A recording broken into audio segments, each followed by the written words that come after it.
大家好，我是小猪。雕像的存在只有一个意义，永恒的纪念。奥斯卡颁奖礼的那晚是李玟人生的高光时刻。阿梅的经典芳华绝代的造型似是故人来。李小龙在星光大道的雕像造型取自电影《龙争虎斗》，这个经典的截拳道戒备姿势定格了功夫巨星的一生。再比如说 C 罗的这个雕像是名人在这个尘世存在过的证明，是隽永而深刻的留痕。试想一下，几十年后，人们在金宝山的名人区边走边看，这是邓丽君，著名的歌手；高以翔，爱打篮球，高大英俊；李玟，美丽而性感。哎，这蝴蝶结发带、校裙、红领巾，80后小伙伴死了的童年回忆又被薅醒了。我的道德和笑点在疯狂干仗。是哪个不要脸的把我们小学门口的少先队员石膏像搬台湾的？ That's crazy. I can't believe that. Who is that guy? 神曰：缺陷是灵魂的出口，那逝去的人的雕像就是思念的出口。S 的儿女总会长大，总会有一天来悼念那个把他们带到这个世间的妈妈，然后他们会看到这个抽象玩意儿，并且发现自己的名字在这里不被提及，就像姐弟二人从未在母亲的生命中存在过一样。他们还会发现妈妈的墓碑上有英文和韩文，唯独没有中文，也没有妈妈的名字，倒是继父的名字在上面。听说妈妈当年的死亡很喧嚣，但这喧嚣他们是没份儿的，是不被邀请的，这或许才是最令人感到悲伤的地方。具俊晔这个人除了我前几集说的浊气重和命硬，还有一个神奇的技能，少花钱多办事儿，不花钱也办事儿，最好是花别人钱办自个儿事儿。一开始总是非常唬人，完全是推出大制作的架势，可结果又往往让人眼前一黑，这啥玩意儿的感觉。当初选墓地，通稿都吹和邓丽君为邻，结果搞个群租房，轰轰烈烈开了画展，一堆人捧臭脚，结果就5幅画，还包括2幅马赛克。雕像神神秘秘搞了1年，据说画了200多幅手稿，砸了310万台币，结果搞出一个大号的超市迎宾款石膏像。我说你也别纠结这雕像像不像大 S 了，雕像都是越像越贵，以具俊晔从不花钱的习惯，所以这300万肯定是吃了回扣的。具俊晔是空手套白狼界的高级玩家，玩脱了连丈母娘都不放过。黄春梅也是个有福的，2个女儿3个女婿，一个打人，一个打碟，一个打钱。打人的送高级 whisky， 打钱的送钻石珠宝，打碟的呢送 hug。 什么 hug？ 就 hug 啊，不懂英文是不是啊？就超扯的，这样子有够夸张哎，你很机车哎。光头强用强壮的背弯送出一个微笑和拥抱啦，干！但这都不妨碍小 S 仍把姐夫夸得天上有地上无，亲姐姐在姐夫手上3年丧命，也不妨碍她说姐夫的好。无论是大 S 本人还是她的家人，毫无疑问，尽管在娱乐圈呼风唤雨，仍架不住处于精神世界的底层。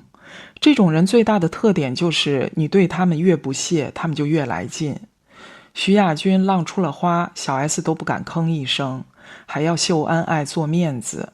大 S 在周渝民、蓝正龙和汪小菲这里当女王，但对蓦然回首发现真爱在泡菜坛子深处的具俊晔却能共吃共喝，睡前夫买的床垫也甘之如饴。雕像通常选材是铜，而铜呢分为紫铜、青铜和黄铜，价格最贵的是紫铜，青铜次之，黄铜最便宜。紫铜对工艺的要求很高，人工也贵，青铜的价位低点，但铸造工艺复杂，模具和后期处理麻烦，所以总成本不低。黄铜是最便宜的，相当于紫铜的1半，想都不用想，具俊晔这次选的就是黄铜，以及更廉价的不锈钢。金宝山在海边，所以雕塑的选材很有讲究，青铜和紫铜都没问题，但通常不会用黄铜，因为黄铜是铜锌合金，锌元素在岩雾中容易发生脱锌腐蚀，从而导致雕像的质地疏松，就算刷了防护漆，在紫外线和盐分的双重侵蚀下，涂层都会老化。所以现在看着是省了，但后期的维护需要砸大钱。但具俊晔的诉求只是把一时的面子做起来，根本没有站在长远考虑的出发点。具俊晔但凡能在 S 身上走点心，拿出如今打卡上坟1%的心思，别说是雕像了， S 都不会死。这个雕像是具俊晔和李成道合作完成的，李成道的主业是画画、拍 MV、服装设计，具俊晔嘛，打碟佬、做针线活，爱好塔兔的过气艺人。这俩人的履历都和八国骆驼贩子似的，看着唬人，但是一捏全是水。虽然劈叉多个行业，唯独没有做过雕塑，却硬搓了一个作品，这能做好才是真见鬼了。再看李成道的其他作品，和这个雕塑很像，像就对了，他的审美和水准就到这儿，你让他做一个有生命力、有质感的雕塑，这不为难他吗？但是具俊晔为什么找李成道呢？因为他们是熟人。李成道是小 S 女儿的画画老师。再看 Lily 画作的风格，那艺术就是装逼啊！我喜欢装逼这个词，我从小就装逼，装成了现在。具俊晔找朋友做项目，自己能省预算，朋友也赚个名声，哥们儿一起发财是天下所有穷酸老登最爱做的事儿。雕像的小领巾应该是具俊晔的主意，这老登的审美还停留在千禧年，千禧老登是真的很中意小领巾，配上油光锃亮的小光头、阔腿裤、大头皮鞋。我高低得给他整个特级厨师证。cheap 的动漫雕塑配上漏洞百出的揭幕，对，雨伞都用上了。具俊晔小机灵鬼瞄了个咪的在那儿戳，看上去一副不耐烦的样子。KBS 花钱取景，因为这层关系，江原来和崔始源都来了，就这都不肯把揭幕流程提前蕊一下，可见是一点都不肯下功夫的。所有高质量的产出都得走心和花钱，但这2样 S 的家人都不具备。具俊晔的目的是赚同情， S 家的重心是割流量，也就我们外人觉得这雕像扯淡，还有人觉得这雕像如果选大理石或者白玉质感会更好。我觉得你们真是多虑了，这帮心怀鬼胎的家人压根儿就不在乎雕像的质量，镜头下表情肃穆，镜头外不也笑得很开怀吗？黄春梅摸着这个雕像能喊出宝贝，你重生了，我爱你。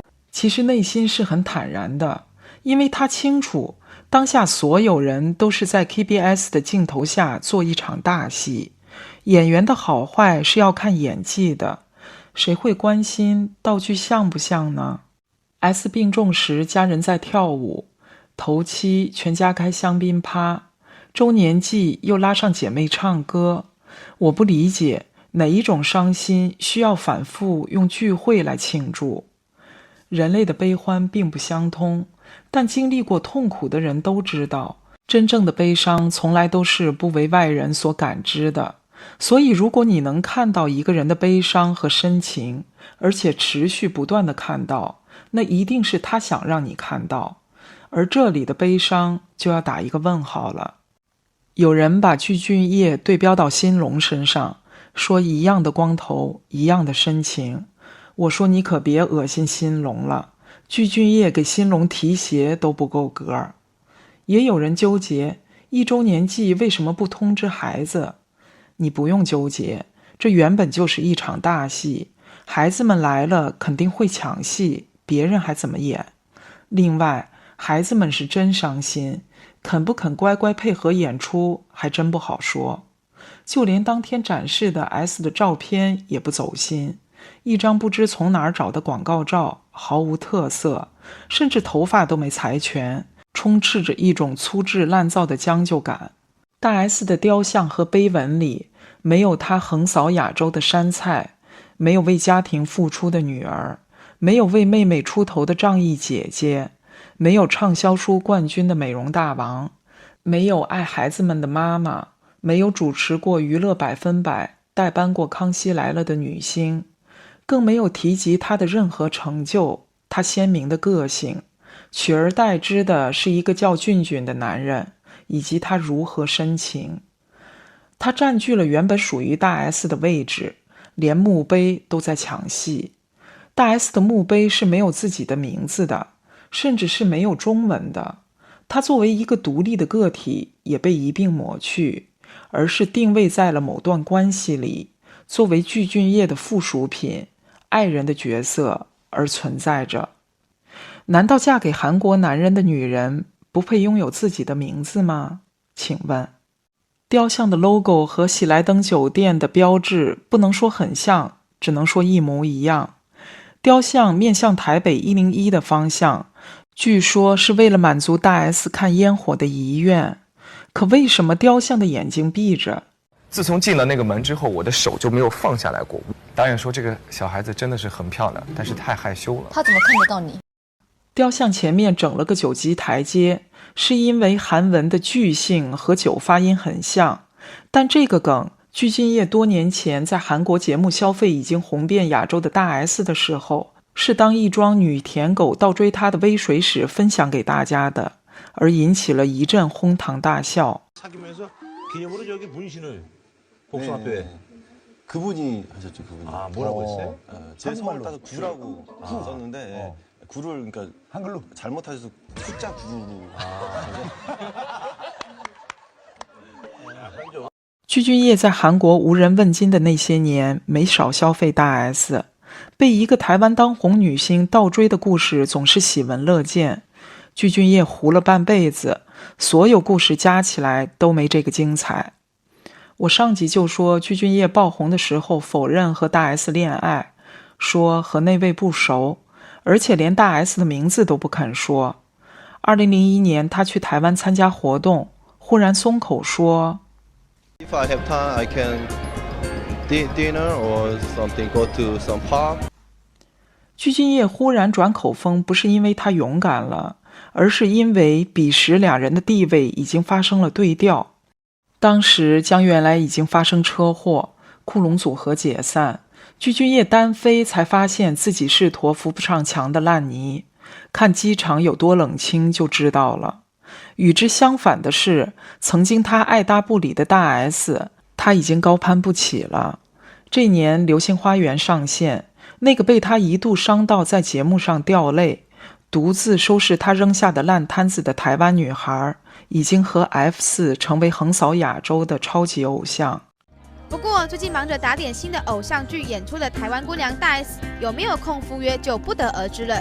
韩国 KBS 最近播了节目《名人生老病死的秘密》，确实让我大开眼界。看来韩剧还得让韩国人来演。1个小时的节目，前18分钟介绍具俊晔的成名史，不知道的还以为死的是具俊晔呢。节目以嘉宾自嗨、一捧一踩的方式，撇清具俊晔在 S 死亡上的失职，把屎盆子扣在了他的前夫和 S 身上，同时也打造了一个纯情的过气老登。具俊晔也是出息了，之前韩国还把汪小菲说成财阀，这里就变成了窝囊终结者。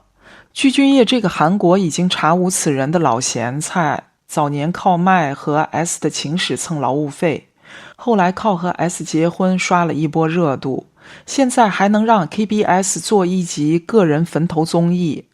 要不我说韩国那个算命的牛屁，大 S 生是他的人，死也是他的鬼。这个节目靠一连串的谎话把漏洞圆了起来，先说当年具俊晔被迫和 S 分开是因为公司施压，这个我在上集已经打假了。节目上说，在大 S 和汪小菲离婚后，具俊晔忐忑地拨通了那个20年都没有打过的电话号码，开口就说：西元啊，我想你了。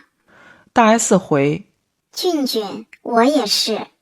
具俊晔听到这样的回应后，告诉大 S：你再忍耐一下，等等我。我说大家都是明白人，你们就别整韩剧那死出了。当年大 S 和周渝民分手，快3年的空窗才认识了汪小菲，也没见具俊晔联系，非要等对方有了2个孩子，才罚前夫签了天价抚养费，俩人加起来100多岁了才拨电话。守护忍耐，西元比我更辛苦地躺着呢，在那里。我有时候也就纳了闷儿了，具俊晔嚼了半辈子陆华娜的嘴，是怎么说出这么甜蜜的话的？这都是什么神仙用词？这话术，你给我硬塞20斤打糕我也学不会。不光用词，韩语的发音更是一绝。보고싶다。我来汉化一下啊，西元啊，回来吧 ，I miss you 啊！我觉得我还是不行，这技能要根子里就用泡菜打底。来，上小将。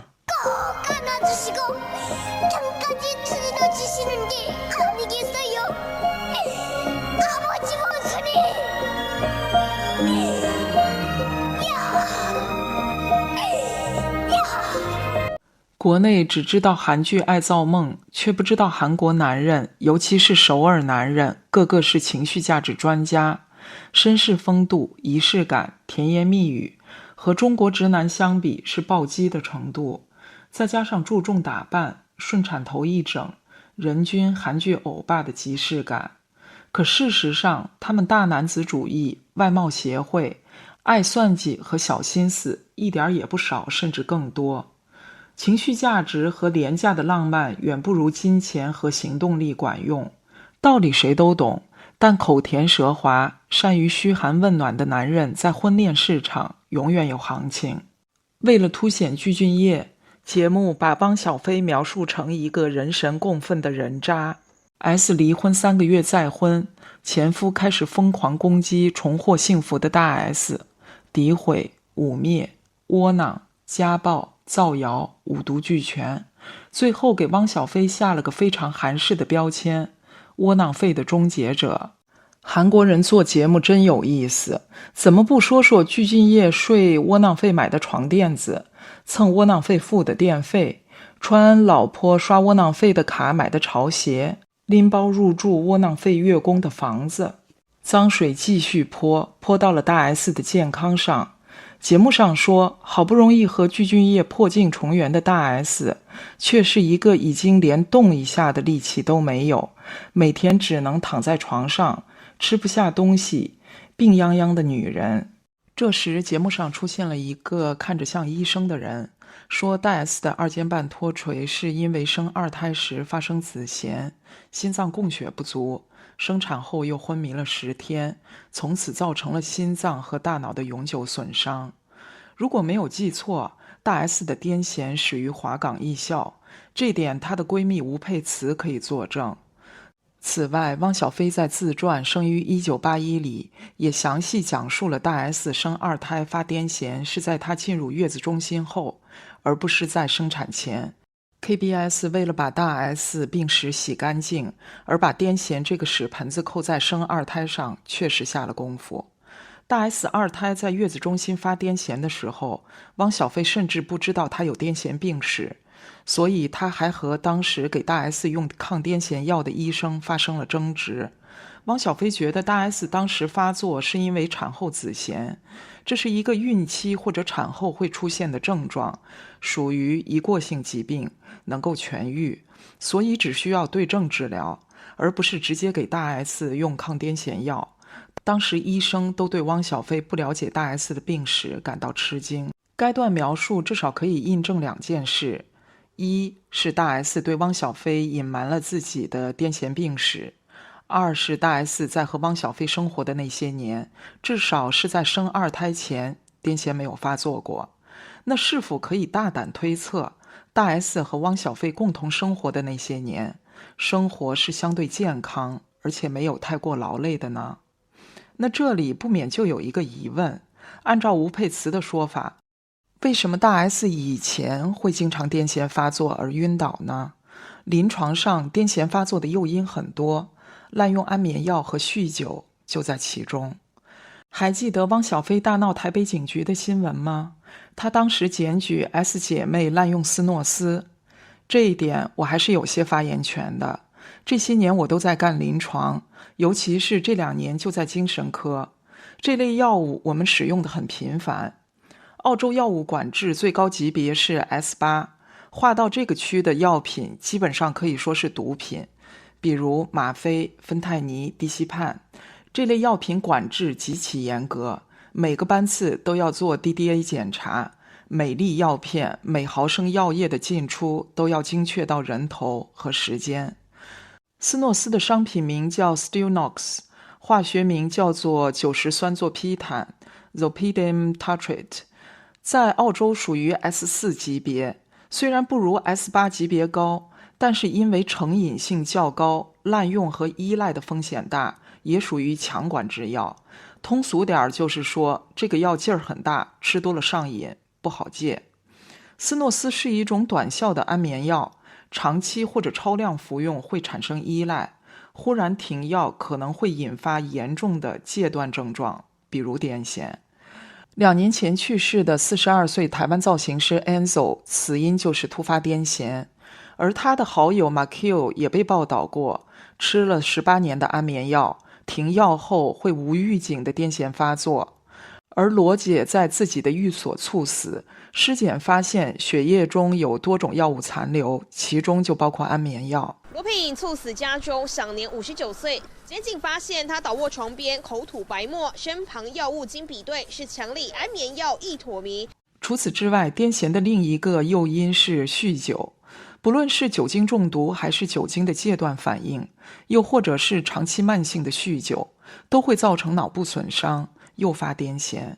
和 S 姐妹玩得很好的小饼，因为情绪问题大量酗酒，曾导致多次癫痫发作晕倒的新闻也被公开报道过。都知道 S 的家人都喜欢喝几杯。汪小菲说：“你不觉得他们家的人常常喝醉吗？一开始感觉不太明显，后来发现是就没醒过。”小 S 在很年轻的时候就喜欢酒后微醺的感觉。其实喝酒真的是一种享受诶，像你就很喜欢跟朋友去喝个2杯嘛。还有大 S 生死未卜，小 S 和黄春梅热舞的那个夜晚，俩人明显是醉酒状态。再往回想，小 S 喝得迷迷糊糊，边哭边直播的17年，彼时她正在经历39岁的中年危机。康熙来了1年前已经收官，信心满满参演的蔡康永的电影拍得稀烂，她失业，老公依然烂滚，自己的容貌和身材也双双在走下坡路。她的失意伴随着酒精，而与之截然相反的是刚生下儿子的大 S， 春风得意马蹄疾，又安稳又幸福。虽然胖了，也看着钝了，但眼见的安稳、平静而笃定。小 S 什么时候不发酒疯了？大 S 离婚，小姐不惜地做起来的时候。节目上主持人感叹具俊晔再见 S， 看到的却是一个虚弱到每天只能在床上躺着，上厕所都要他抱着去的病人。但如果没有记错，大 S 离婚初期是在酒店狂炫过黑松露的。如果没有记错，具俊晔曾在节目上說抱老婆上厕所是因为对方会撒娇。 화장실을 아내분을 이렇게 안아서 데려다 준다고 오빠 이렇게 안아서 애기가 너무 怎么到了这里就变成了被上段婚姻折磨得下不了地了呢？大 S 2021年离婚，但是在2019年还拍了综艺《我们是真正的朋友》，那时候她能跳舞，能深蹲，能爬山，怎么就被婚姻折磨完了呢？互联网是有记忆的，所有说过的话、做过的事儿都会存档于数字社会，留下长久的烙印。大 S 生完儿子后还和汪小菲上了真人秀，呈现了一个窒息婚姻。在他们的婚姻里，汪小菲就是怂包，他们的关系更像是一个大型服从性测试。汪小菲的精神全方位被大 S 掌控，大 S 总是眼神坚定地说出看似有道理的话，汪小菲噤若寒蝉，只有听的份儿。头上飘绿，做韩式紫菜包饭，随口哼库龙的歌曲，密集又肆无忌惮地充斥在他们的婚姻里。同样是作为一个结了婚的人，我说句把大 S 当女神的人不爱听的话，谁娶大 S 都会非常累，那一定是非常内耗的婚姻。